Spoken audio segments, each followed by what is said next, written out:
আপনারা দেখতে পাচ্ছেন এই জামাতটি জানাজার নামাজের জামাত। এই মুহূর্তে আপনাদের সামনে আমরা জানাজার নামাজ পড়িয়ে দেখাবো ইনশাআল্লাহ। এই মুহূর্তে জানাজার নামাজের প্রদর্শনী শুরু হতে যাচ্ছে। একটি সুখ সংবাদ রামনাথপুর নিবাসী জনাব মোহাম্মদ সলিমউদ্দিনের ছেলে জনাব মোহাম্মদ কুলুমউদ্দিন ইন্তিকাল ফরমায়া আছেন। ইন্না লিল্লাহি ওয়া ইন্না ইলাইহি রাজিউন। মরহুমের জানাজার নামাজ এই মুহূর্তে রামনাথপুর মাদ্রাসার মাঠে অনুষ্ঠিত হতে যাচ্ছে। আসসালামু আলাইকুম ওয়া রাহমাতুল্লাহি ওয়া বারাকাতুহু। নাহমাদুহু ওয়া নুসাল্লি আলা রাসূলিহিল কারীম।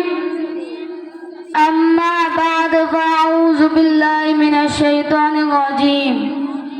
বিসমিল্লাহির রহমানির রহিম। কুল্লু নাফসিন যায়িকাতুল মাউত। সাদাকাল্লাহুল আযীম। আমরা সকলে আসছি ফরজে কিফায়া জানাজার নামাজ আদায় করার জন্য। আমাদের সামনে দেখতে পাচ্ছেন একটি মৃত ব্যক্তির লাশ। এই লাশ আমাদের সকলেরই একদিন হতে হবে। শুরুতে যেই আয়াতখানা তেলাওয়াত করেছি, আল্লাহ পাক রব্বুল আলামিন কুরআন কারীমের মধ্যে সূরা আলী ইমরানের 185 নম্বর আয়াতের মধ্যে বলেন, কুল্লু নাফসিন যায়িকাতুল মাউত। প্রত্যেক প্রাণীকে এই মৃত্যু স্বাদ গ্রহণ করতে হবে। কেউ এই মৃত্যু থেকে পালাতে পারবে না। মৃত্যুর যন্ত্রণা এত কঠিন হবে যে একজন জীবিত মানুষের শরীর থেকে টেনে টেনে চামড়া তুললে যে পরিমাণ কষ্ট পাবে, এর থেকে 1000 গুণ কষ্ট পাবে মৃত্যুর যন্ত্রণা। এর জন্য আমরা সকলে আল্লাহ পাক রব্বুল আলামিনের ইবাদত বন্দেগী করব এবং আল্লাহ পাক রব্বুল আলামিনকে রাজি খুশি করব এবং আল্লাহ পাক রব্বুল আলামিন আমাদেরকে যেই 5 ওয়াক্ত নামাজ ফরজ করিয়া দিয়েছেন এবং এই 5 ওয়াক্ত নামাজ জামাতের সহিত আদায় করিব এবং মৃত্যুকে বেশি বেশি স্মরণ করিব।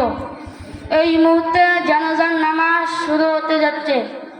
জানাজার নামাজ শুরু হওয়ার পূর্বে আমরা জানাজার নামাজের নিয়মগুলি জেনে নেই। জানাজার নামাজের 2টি কাজ করা ফরজ, 3টি কাজ করা সুন্নাত। 2টি কাজ করা ফরজ এই খাড়া হইয়া নামাজ পড়া, 4 তাকবীর বলা। 3টি কাজ করা সুন্নাত এই প্রথম তাকবীরের পর সানা পড়া, দ্বিতীয় তাকবীরের পর দুরূদ শরীফ পড়া, তৃতীয় তাকবীরের পর মাইয়াতের জন্য দোয়া করা। আমরা যারা জানাজার নামাজের নিয়তগুলি না জানি, সকলে জানাজার নামাজের নিয়তগুলি জেনে নেই। যারা আরবি নিয়ত না পারি বাংলা নিয়ত বললেই হবে।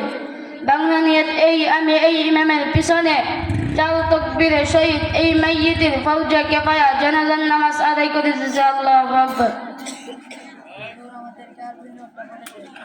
نويت أن أودي لله تعالى 4 تكبيرات صلاة الجنازات فرض الكفايات الثناء لله تعالى والصلاة على النبي.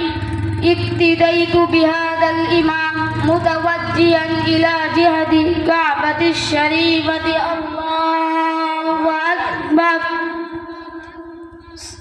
سبحانك اللهم وبحمدك وتبارك اسمك وتعالى جدك وجل ثناؤك ولا إله غيرك. الله أكبر.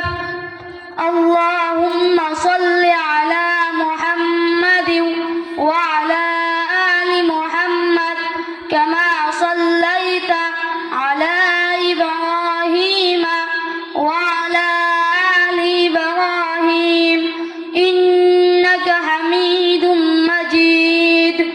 اللهم بارك على محمد وعلى آل محمد كما باركت على إبراهيم وعلى آل إبراهيم